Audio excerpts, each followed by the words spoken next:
Within the first few hours of the inauguration of convicted felon Donald Trump, Elon Musk is on stage and appears to do a Nazi salute, not once, but twice. Play the clip.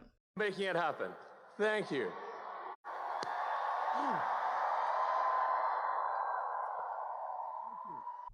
So it's important to point out that MAGA and MAGA media, within the first 24 hours of this inauguration, they're having to defend that Elon Musk is A, the smartest man in the world, the richest man in the world, but B, doesn't know what the Nazi salute is and is awkward. I have absolutely no doubt he knows exactly what the Nazi salute is. He wants to be Hitler-esque in how he's moving forward. You cannot convince me he doesn't know exactly what he's doing unless you show me a drug test and he's too messed up to know. Even if the drug test tests positive, he's our generation. You are abundantly educated on what a Nazi salute is, what it means, and the way the media is covering this. The headlines are Musk's awkward gesture. That's not what it is. Live CNN, Aaron Burnett didn't call it what it was. And we are going to call it exactly what it was. We're not going to be gaslit by MAGA for sure, because that's their MO. He did it not once, but twice. It was a Nazi salute. They have been bottling this up. They had the Nazi rally at MSG. Right. And so this is who they are. This is an administration of criminals and untreated drug addicts, in my opinion. Next up, Musk talks about, Trump talks about we're going to bring the price of eggs down. We're going to make America safe, blah, blah, blah. Here's what his leader, Musk, wants to do. To have American astronauts plant the flag on another planet for the first time? Yeah. Okay, explain to me how going to Mars and spending all of that money is helpful to all of the working class people living in rural America that voted for these criminals. Obviously, it's not even remotely going to help those people. It will inflame his ego. He will beat Jeff Bezos, and it gives him something to talk about what a big alpha male he is if he gets people to Mars, which I find to be grossly obnoxious, because this is not what we're doing here. This is a vanity project by Elon Musk. And we showed a clip yesterday where it appeared that he was on something, and whatever that substance was clicked in and his eyes were rolling back in his head. And this is a guy who has Donald Trump on a leash. And I also want to point out that Vivek Ramaswamy is the second casualty to MAGA. And we're going to keep a list of this. Number one, of course, is Matt Gaetz. Right. Number two is Vivek Ramaswamy.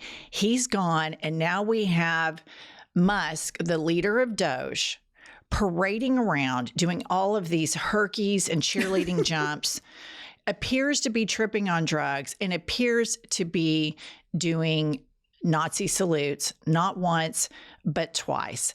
And this is MAGA. This is who they are. So some of these moderate voters or people that dip in from time to time that couldn't vote for a Black woman, this is what you get. Absolutely. And here's the thing. I read a story by Maggie Haberman that Elon Musk wants an office in the West Wing. He wants to be that close to the seat of power, which obviously, to keep his eye on his dog on a leash, that's what he needs to have. And then I read another report that Trump world's getting tired of Elon Musk. He's wearing out his welcome, I think the quote was. Doesn't appear to me. No. It doesn't appear to me. He had a front row seat at the inauguration. He is doing back-to-back Nazi salutes. He is parading around with his toddler on the rally the night before. He's tripping drugs, it appears to be, in the inauguration. It doesn't seem to me at all that they are growing tired of Elon Musk, because he is positioned front row and center, and he is capturing headlines. In politics, there weren't mistakes like this. Somebody like Elon Musk that's this accomplished, you don't just mistakenly Nazi salute twice.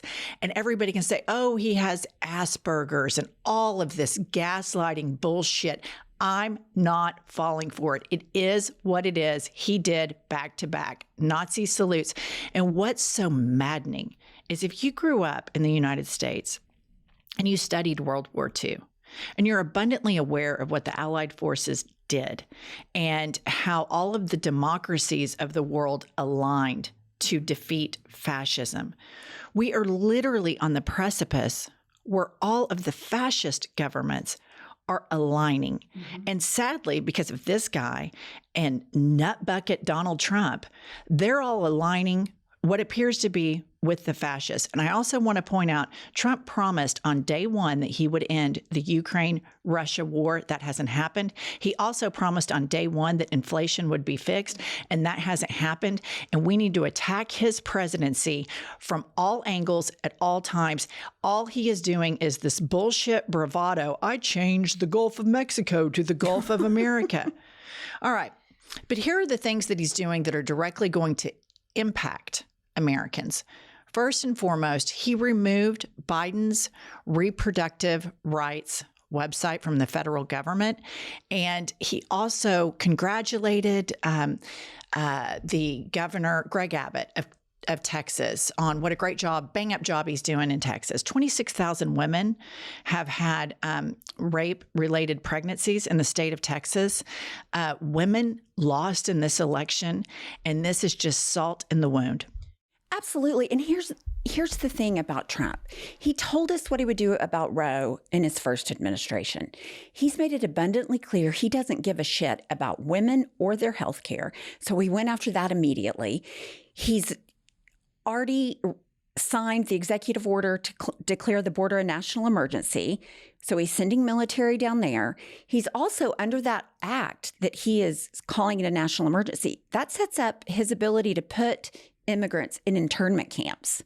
I mean, that's where that's headed. And then you've got Biden's order to reduce the cost of medication, prescriptions, taking that away. So I ask you, do you want to pay more in drugs, but get your eggs cheaper? Because I don't see anything about the eggs, but I see prescription meds going up immediately.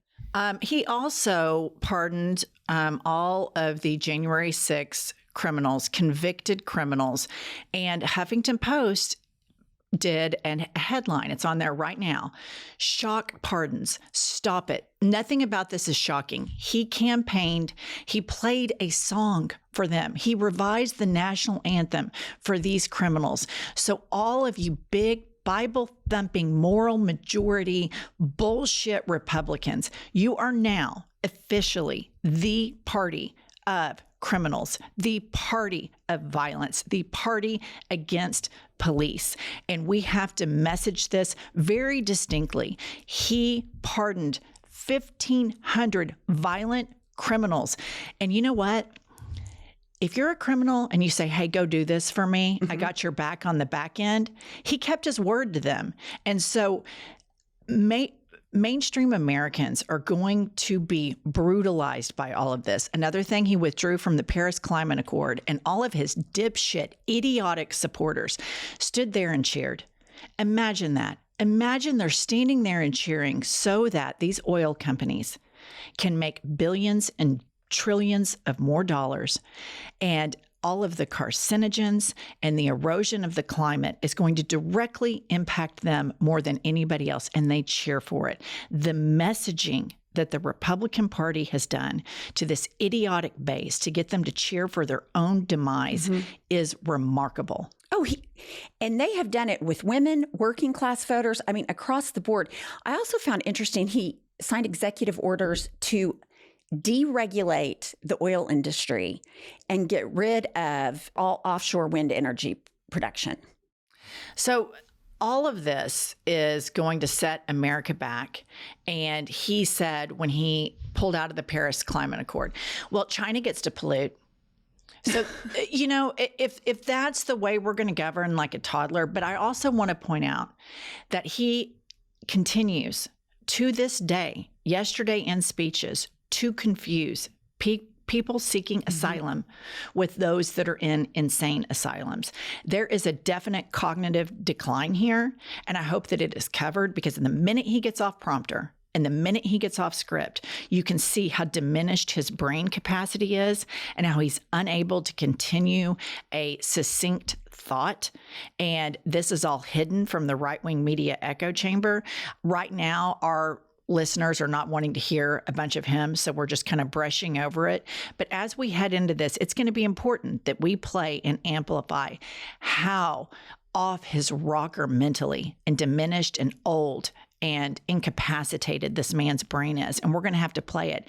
And all of you viewers and listeners are going to have to put on your big girl panties and listen to it. And we're going to have to retweet it and amplify it, because this man is not mentally sound at all.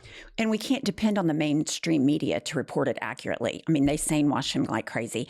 One thing I also wanted to point out is he has signed an executive order where babies born in the United States are not going to be considered citizens if their parents aren't citizens. Birthright citizenship. Right, which is constitutional.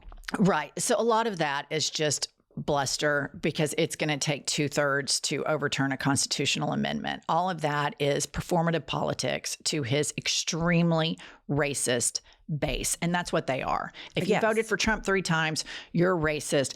And furthermore, there will be an instant economic impact on closing the border, because you have millions of workers that transfer from Mexico to the United States for the day. They are day workers.